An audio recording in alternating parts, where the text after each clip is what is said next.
नमस्कार दोस्तों, मैं आनंद प्रकाश एक बार फिर से आपका आपके अपने YouTube चैनल फिजिक्स टूल में हार्दिक अभिनंदन और स्वागत करता हूं और आशा करता हूं कि हमारी टीम द्वारा अपलोड किए गए वीडियो आपको लगातार पसंद आ रहे होंगे और आप उन्हें भलीभांति देख भी रहे होंगे। इसी कामना के साथ मैं आपके सामने एक नया वीडियो आज लेकर के फिर से एक बार हाजिर हूँ, पार्ट नंबर 11।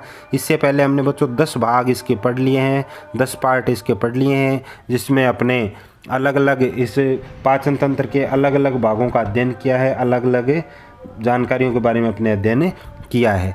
और 10 भागों में पीछे वाला जो पार्ट था उसमें अपने अध्ययन किया था लार ग्रंथियाँ, पाचन ग्रंथियाँ कौन कौन सी होती है, जिसमें 3 ग्रंथियाँ मैंने आपको बताई थी। पाचन ग्रंथियाँ 3 प्रकार की होती है। पहली बताई थी मैंने आपको लार ग्रंथि, यकृत ग्रंथि दूसरी, तीसरी अग्नाशय ग्रंथि।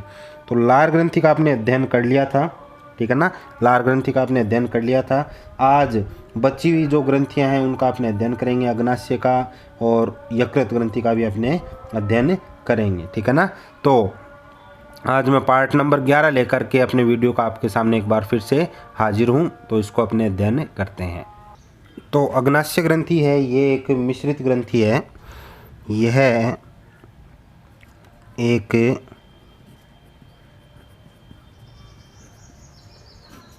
मिश्रित ग्रंथि है,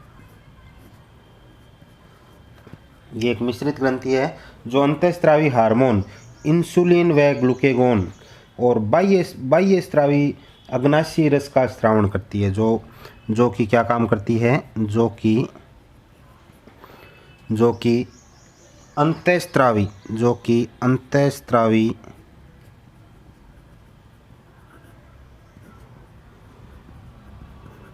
हार्मोन इंसुलिन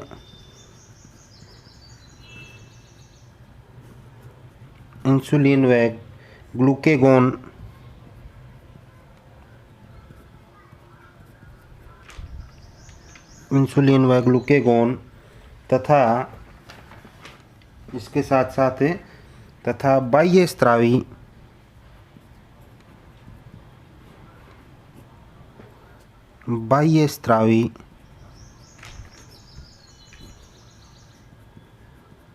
हार्मोन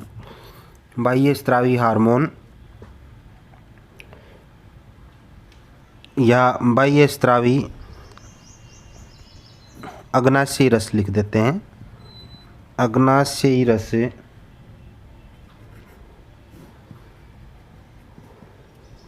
का स्रावण करती है।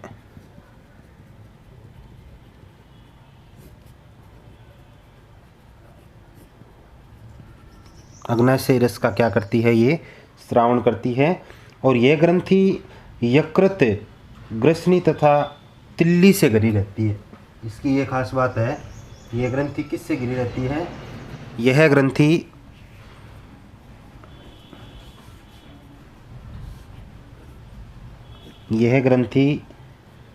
यकृत,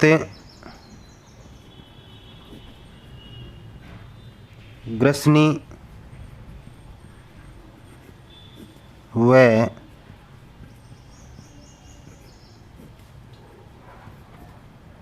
तिल्ली से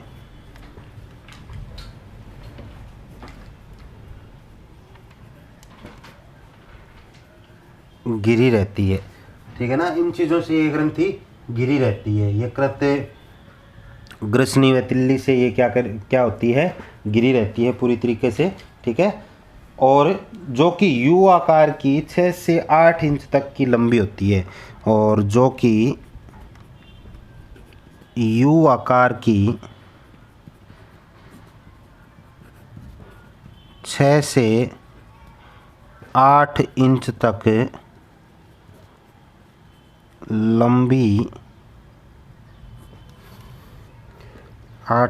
लंबी होती है, ठीक है ना। ये ध्यान देना इसके बारे में।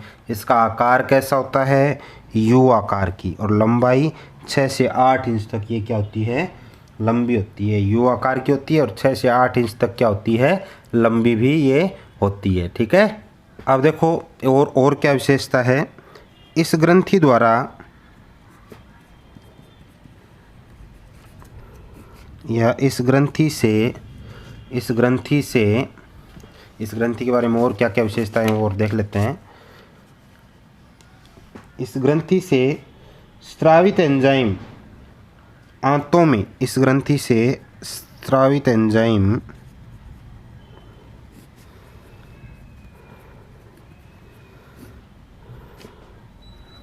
आंतों में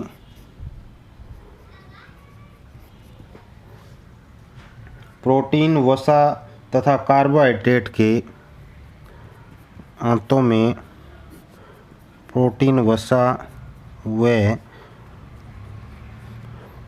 कार्बोहाइड्रेट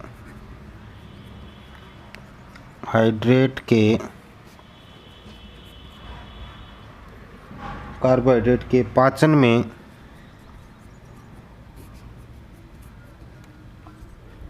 मदद करते हैं।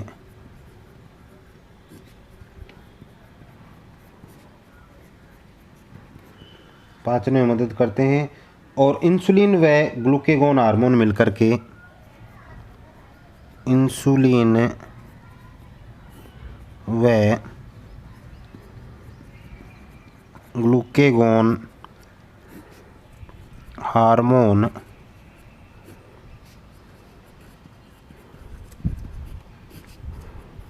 मिलकर के, यानी ये दोनों हार्मोन क्या होते हैं, मिलकर के, ठीक है, इंसुलिन व ग्लूकेगॉन हार्मोन मिलकर के शरीर में रक्त शर्करा के जो स्तर होता है उसको नियंत्रित करते हैं। मिलकर के शरीर में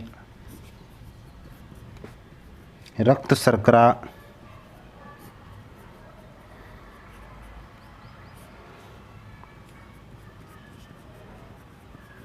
के स्तर को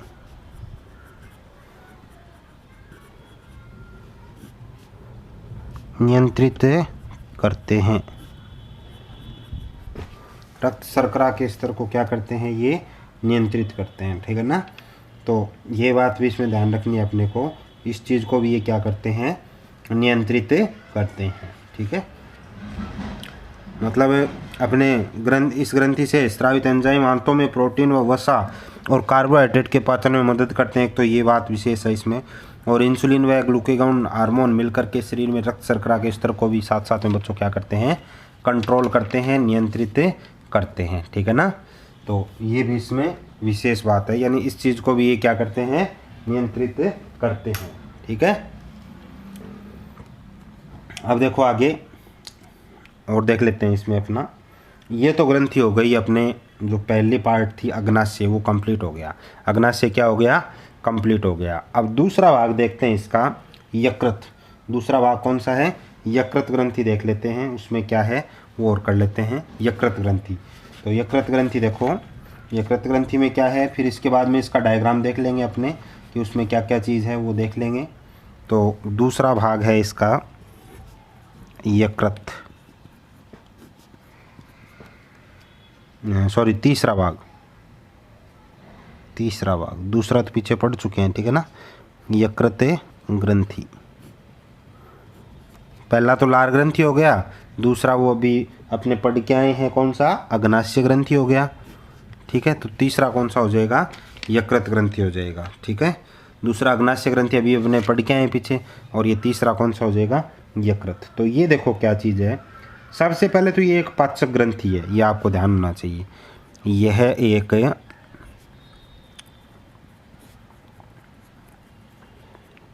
पाचक ग्रंथि है, पाचक ग्रंथि है जो कि किस प्रकार से काम करती है। ये जो पाचक ग्रंथि है ये मध्य पट्ट के नीचे स्थित लगभग त्रिकोणाकार मानव शरीर में सबसे बड़ी और महत्वपूर्ण अंग के रूप में ये पाई जाती है, ठीक है ना। यह मध्य पट्ट के नीचे स्थित लगभग त्रिकोणाकार, मध्य पट्ट के नीचे, यह मध्य पट्ट के नीचे, मध्य पट्ट के नीचे स्थित लगभग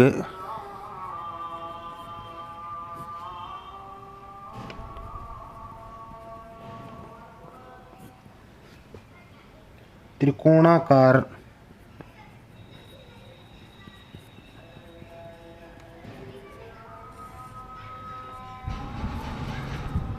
कि मानव शरीर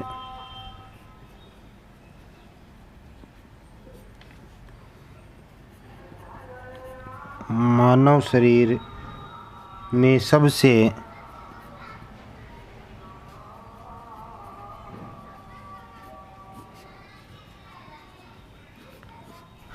बड़ी व महत्वपूर्ण अंग है।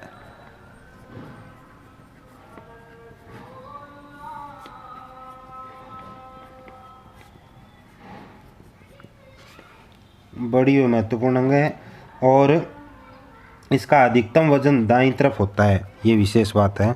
इसका अधिकतम वजन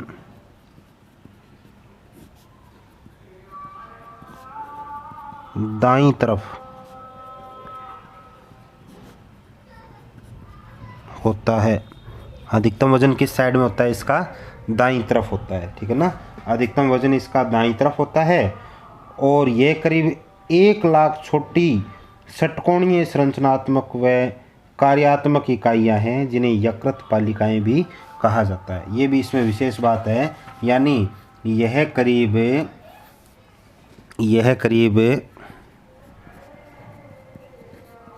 ये अलग से लिख देता हूँ मैं, ये कुछ विशेष बात है।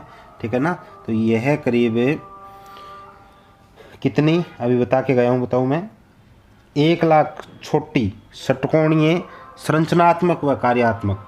ठीक है ना, 1 लाख छोटी षटकोणीय संरचनात्मक, ये करीब 1 लाख छोटी 1 लाख छोटी षटकोणीय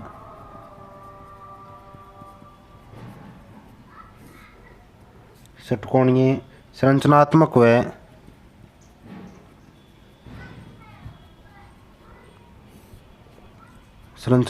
व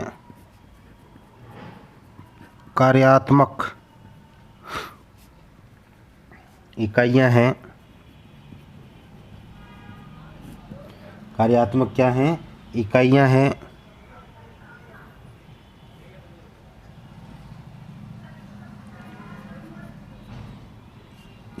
हैं जिन्हें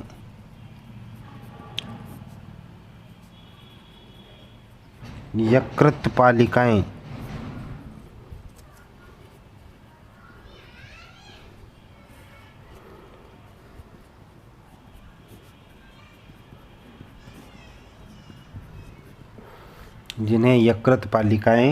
कहा जाता है। ठीक है ना, जिन्हें क्या कहा जाता है?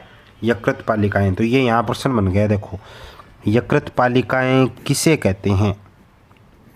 ऐसे प्रश्न आते हैं इसमें। इस पार्ट में 1 या 2 छोटे क्वेश्चन पूछे जाते हैं, तो ध्यान रखना, ये बीच बीच में से ही पूछे जाते हैं।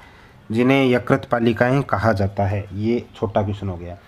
अब देखो, यह ग्रंथि पित्त का निर्माण भी करती है। यह ग्रंथि किसका निर्माण करती है? पित्त का। ठीक है ना, तो यह ग्रंथि पित्त का निर्माण भी करती है। यहाँ से पित्त यकृत वाहिनी, उपतंत्र तथा पित्त वाहिनी द्वारा, यहाँ से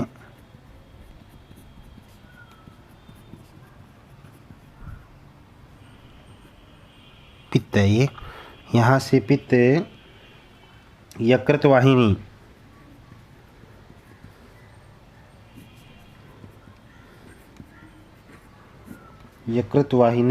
उपतंत्र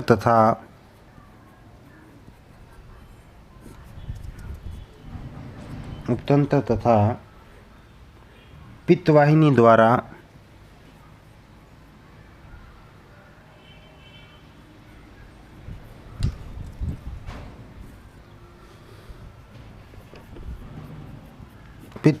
द्वारा ठीक है ना, यानी यकृत वाहिनी, उपतंत्र तथा पित्त वाहिनी द्वारा पित्ताशय में चला जाता है।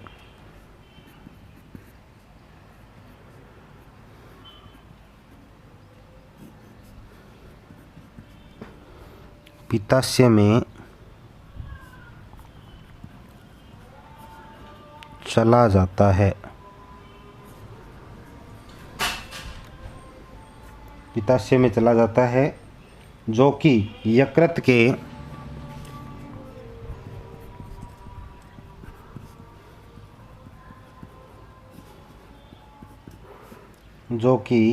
के अवतल में स्थित होता है।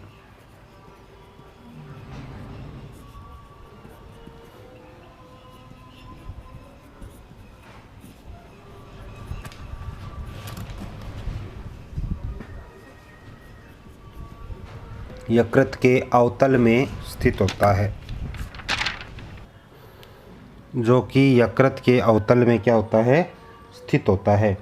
और पित्ताशय ही पित्त का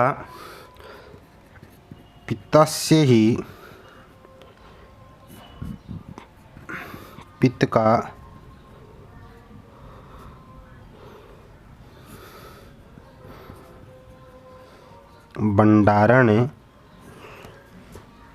व संचय करता है। पित्त का नाम तो आपने सुना होगा, ठीक है ना, पित्त की थैली ऐसे सुना होगा। भंडारण व संचय करता है, तो ये काम ये पित्ताशय ही करता है, ठीक है ना। पीलिया जब होता है तो ये इसी में यहीं मिस्टेक होती है, ठीक है ना, यकृत में ही यानी मिस्टेक होती है, जिसकी वजह से पीलिया होता है। पित्ताशय ही पित्त का भंडारण व संचय करता है। और पीलिया होता है तो उस टाइम हाथ पाँव के नाखून, आंखें, त्वचा ये सारी पीली हो जाती है, पीली पड़ जाती है। तो पित्ताशय पित्त का भंडारण व संचय करता है। और यहाँ से पित्ताशयी नलिका द्वारा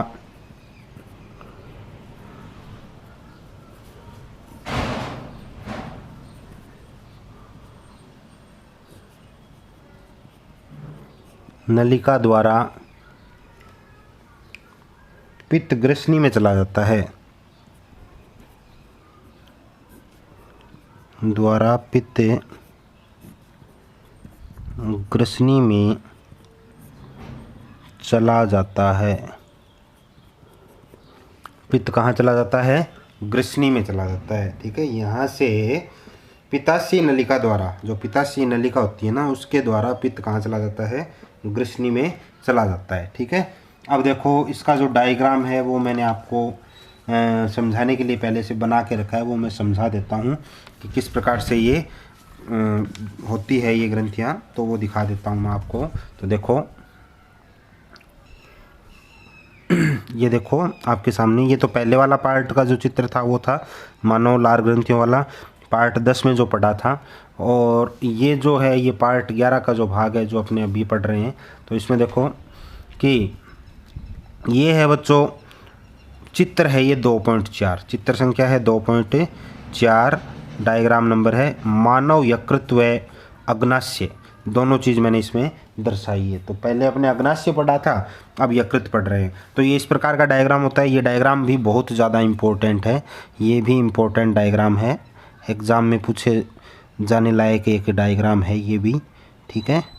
तो इसको भी तैयार कर लेना। तो देखो ये इस प्रकार से ये दो जैसे अपने जैसे दो हथेलियाँ इस प्रकार से ऐसे मिला के रखते हैं, उस प्रकार की एक संरचना है, ठीक है। तो ये इसमें स्वर्णी पेशियाँ भी हैं, यहाँ स्वर्णी दिखाया गया है। और ये यहाँ ये अग्नाशय है, यहाँ क्या है, अग्नाशय, ठीक है। और जिसका आपने अभी अध्ययन किया तो ये तो अग्नाशय है, ये आमाशय है और ये पित्ताशय है। यहाँ ये क्या होता है, पित्ताशय। ये ऊपर वाला जो टोपी जैसा भाग आपको दिखाई दे रहा है ये बच्चों यकृत है। ये क्या है, यकृत दिखाई दे रहा होगा आपको डायग्राम। ये ऊपर वाला यकृत है, ये पित्ताशय है, ये स्वर्णी है, ये अग्नाशय है और ये आमाशय है। ये क्या है, आमाशय, ठीक है। तो अपने दो पार्ट का अध्ययन किया है। इसमें जो ग्रंथियाँ थी, पाचन ग्रंथियाँ, वो 3 प्रकार की थी। लार ग्रंथियाँ जो पहले वाले पार्ट में पढ़ा था, उसका डायग्राम जो आप यहाँ देख पा रहे हो, साथ में दोनों ही दिखा रहा हूँ मैं। ये डायग्राम था उसका, पार्ट नंबर 10 में पढ़ाया था मैंने आपको। और ये आज पार्ट नंबर 11 का जो डायग्राम है, ये कल वाले भाग का था पार्ट नंबर 10, और ये आज का पार्ट 11 का। ये यहाँ आप देख पा रहे हो। ये बना के चित्र आप तैयार कर लेना। ध्यान रहे घर पर चित्रों को बना के आप अच्छे ढंग से तैयार कर लेना। चित्र भी बनाना आता है, पक्का आएगा चित्र बनाना, ठीक है। तो चित्र बना के आप अच्छे ढंग से तैयारी कर लेना, रफ कॉपी में बना बना के उसको तैयार कर लेना। तो ये पितास्य है, यकृत है, ये आमाशय है, ये स्वर्णी है और ये क्या है, अग्नाशय। ठीक है, तो आज के वीडियो में अपने इतना ही पढ़ेंगे। अगले वीडियो में एक नए पार्ट के साथ मैं आपके सामने फिर से प्रस्तुत रहूँगा। तब तक के लिए धन्यवाद। और आप ज़्यादा से ज़्यादा आपके इस यूट्यूब चैनल को शेयर कीजिए। वीडियो पसंद आता है तो उसे लाइक करना नहीं भूलें और ज़्यादा से ज़्यादा आप हमारे चैनल को सब्सक्राइब करवाइए बच्चों। ठीक है, ताकि हमारे काम करने का उत्साह लगातार इसी प्रकार से बना रहे। तब तक के लिए जय हिंद, जय भारत।